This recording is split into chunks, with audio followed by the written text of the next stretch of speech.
Good morning, everyone. Miss Lily and Miss Farhin. My name is Mustansir. Me and my fellow groupmate from Group 14 are excited to present to you about our topic, critical thinking, applying logic to solve real-world challenges. Now that we have introduced our topic, let's take a look at what we will be covering in this presentation. First, we will define logical thinking, what it means and why it is important in decision making. Next, we will break down the key elements of logical thinking. Then, we will explore how logical thinking is applied in different real world situations from healthcare to issues like climate change.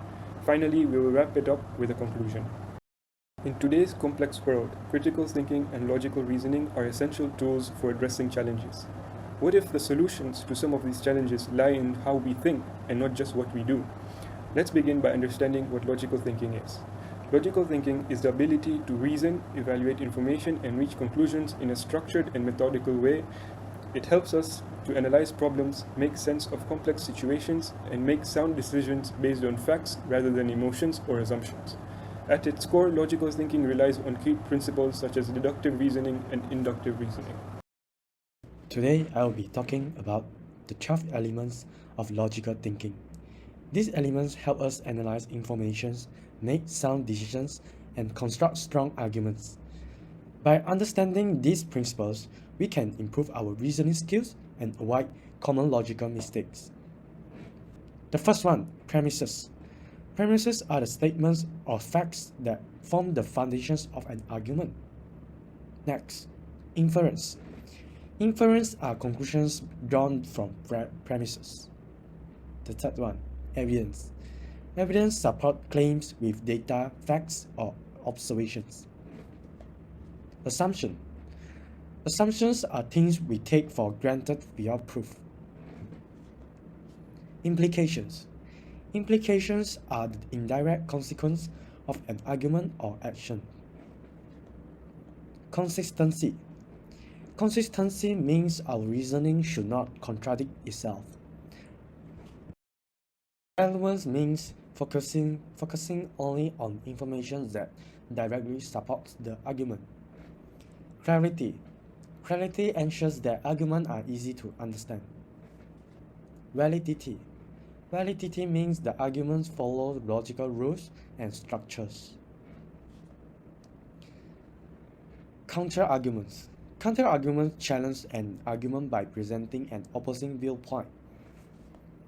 Rationality. Rationality means making decisions based on logic and reason, not emotions. In conclusions, logical thinking is a powerful skill that helps us make better decisions, build stronger arguments, and avoid mistakes in reasoning. By applying these 12 elements in our daily lives, we can communicate more effectively and think more critically. A very good day to Miss Lily and Miss Farihin. My name is Akesh Kumar and I'm going to be talking about the 7 key aspects of logic thinking analysis. So firstly, we have the deductive reasoning. So this is when we draw a specific conclusion from general principles where if the premises are true and reasoning is valid, therefore the conclusion is true. Next, we have the inductive reasoning. So this is where we make generalizations based on observation, and inductive does not guarantee 100% truth, but it aims to provide a probable conclusion. Next, we have the analytical skills. So this is breaking down complex ideas into smaller parts to understand their relationship. Next, we have critical thinking. So this is where we evaluate information and arguments, considering the evidence, identifying the biasness, and also making judgments based on evidence-based criteria. Problem solving is the next one. So this is where we apply logical processes to identify, analyze, and solve the problems effectively. Second, lastly, we have the clarity and coherence. So this is where we express our thoughts and ideas in a clear and organized manner to facilitate understanding and communication. And lastly, we have avoiding logical fallacies. So this is where we should recognize and avoid common errors in reasoning that can lead to misleading conclusions.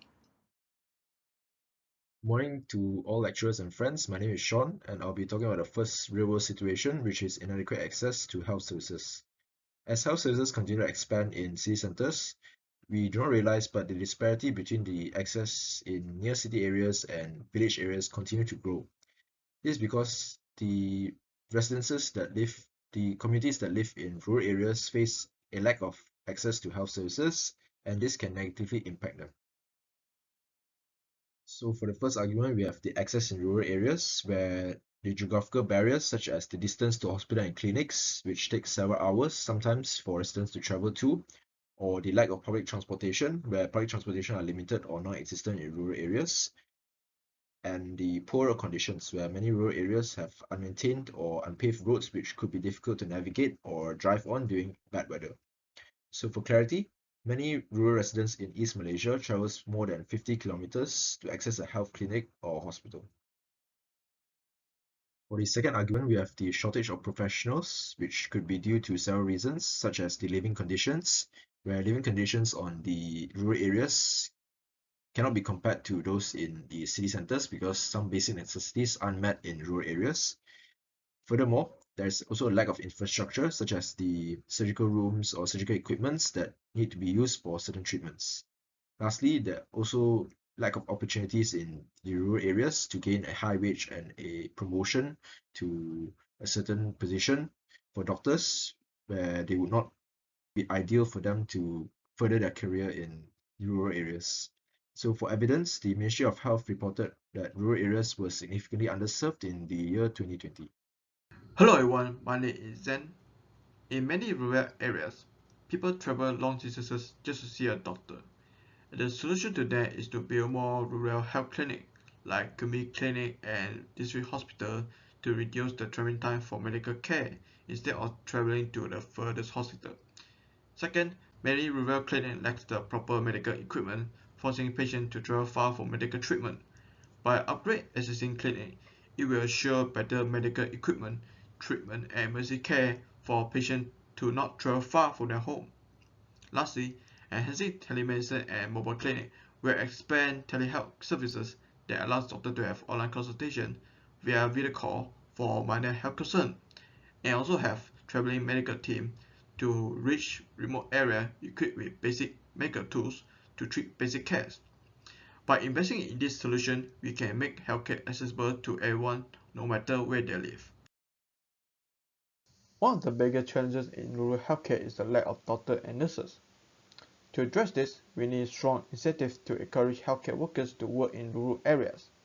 First, the government can offer higher salaries, housing allowance, and education grant to attract more doctors and nurses to work in rural hospitals and clinics. Second, we need to strengthen the medical training program by establishing mandatory rural service for medical graduates. The government can provide more scholarships for students who commit to working in rural hospital and clinic for a set period of time.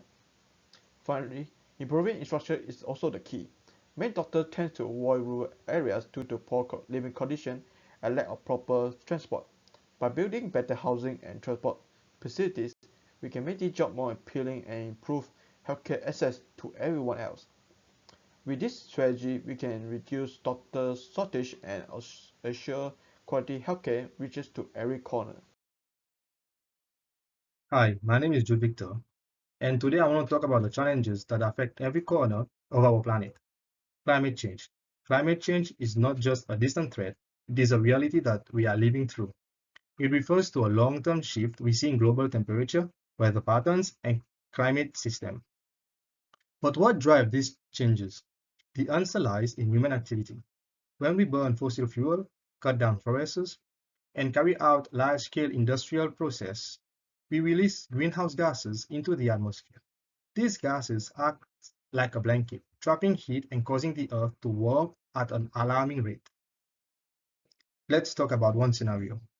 Since the 1950s, Malaysia's average temperature has risen by 1.1 degrees Celsius, with some areas experiencing even higher increases.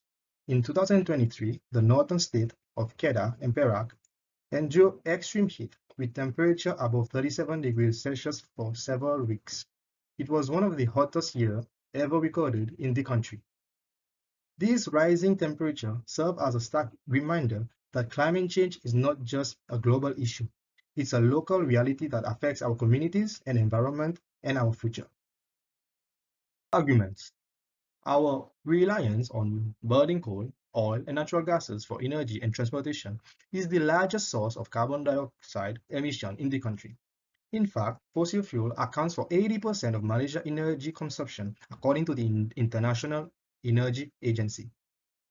But this dependence comes at a cost. The greenhouse gases released from burning this fuel are intensified heat waves, increasing the frequency of extreme weather events and causing severe haze episodes. These effects directly impact public health, reducing air quality and increase respiratory illnesses, while also disrupting daily life and economic productivity. My name is Brian, and today I'll be assessing the evidence that causes climate change in Malaysia. As of 2017, over 44% of Malaysia's electricity was generated from coal and 38% from natural gas. This indicates that approximately 80% of our energy comes from fossil fuels. The burning of these fossil fuels for energy production and transportation leads to increased greenhouse gas emissions. These emissions not only contribute to climate change by intensifying heat waves, but also increase the frequency of extreme weather events. The impacts of climate change can already be felt through various environmental and health challenges. If Malaysia continues its heavy reliance on fossil fuels, the situation will only worsen. It is essential to address these issues and find a solution for it. Now, let's discuss the solutions Malaysia can adopt to address these energy and environmental challenges. Firstly, reducing carbon emissions is critical.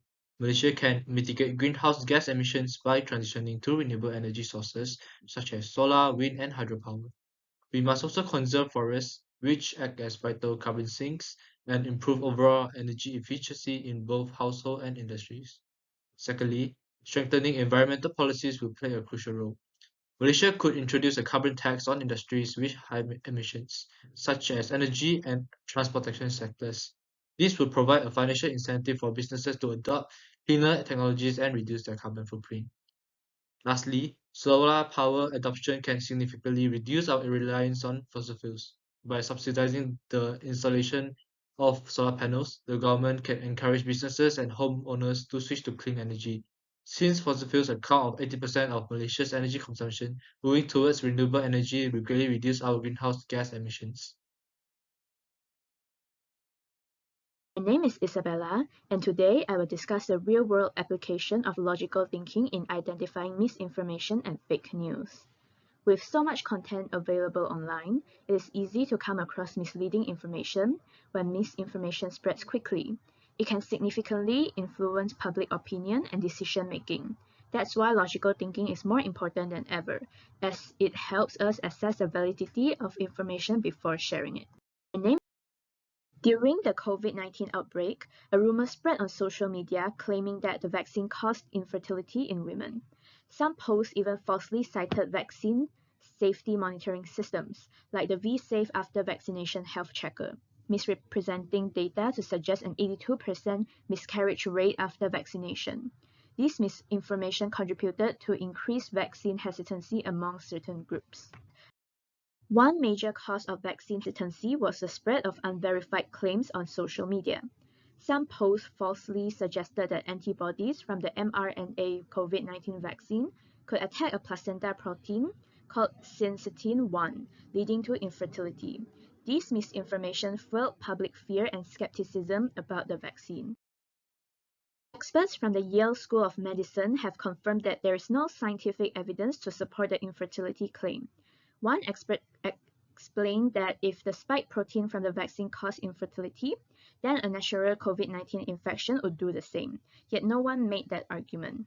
Additionally, the original claim lacked reliable sources and relied on subjective evidence, which is not sufficient to prove cause and effect. Multiple fact-checking organizations, including NewsGuard, have truly debunked this misinformation, emphasizing the absence of any scientific report. My name is Yami, and I'll be talking about one of the solutions for this scenario. Fact-checking is in fact a way to verify the credibility of statements by determining whether they are supported by evidence. For example, in this situation, American College of Obstetricians and Gynecologists the American Society for Reproductive Medicine and the Society for Maternal-Fetal Medicine had issued a joint statement in order to clarify that there is no evidence that the vaccine can lead to the loss of fertility. However, in our daily life, the public can verify information through fact-checking websites such as mycheck.my. mycheck.my is a government-established platform which is used to prevent misinformation in Malaysia. My name is Pei, and next I'll be talking about the next solution is to encourage digital media literacy. Fake news articles about vaccine causes infertility in women, often written by unknown individuals without journalistic backgrounds. Teaching the community the importance of information literacy skills is not only for identifying fake news, but also for navigating life aspect that requires managing and scrutinizing informations. Promoting digital media and information literacy involves educating individuals through campaigns. Educators can develop curriculums, lesson plan, and online resources that teaches individuals how to analyze, evaluate media content, and how algorithms amplify contents, including potential leading news. Government can integrate media literacy principles into policy and regulations by introducing balanced policy that penalize deliberate misinformation while protecting freedom of speech. The public can become more informed and responsible consumers of media content and to avoid disinformation and other forms of harmful content that have negative consequences for their life and society. To wrap up, logical and critical thinking play a crucial role in enhancing our problem-solving abilities. By adopting an organized and analytical approach, we can tackle challenges more effectively. Logic allows us to break down complex problems into manageable components, identifying core causes, and develop well-structured solutions. Instead of getting overwhelmed by large issues, we can analyze them step by step and make more informed decisions. Thank you for your attention and listening to our presentation.